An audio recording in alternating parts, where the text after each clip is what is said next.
سبح اسم ربك الأعلى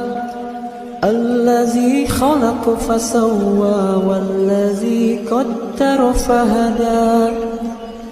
والذي أخرج المرعى فجعله غثاء أحوى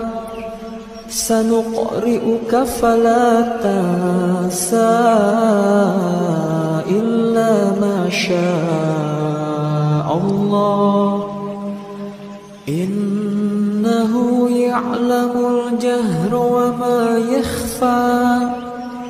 ونيسرك لليسرى فذكر إن نفعت الذكرى سيذكر من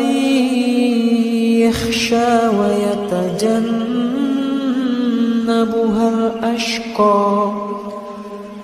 الذي يصلى النار الكبرى ثم لا يموت فيها ولا يحيا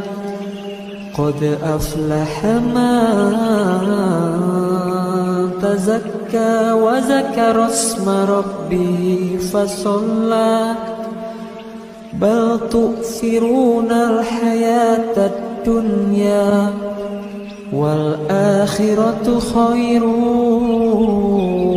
وأبقى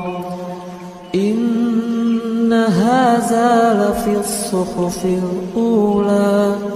صحف إبراهيم وموسى صدق الله العظيم.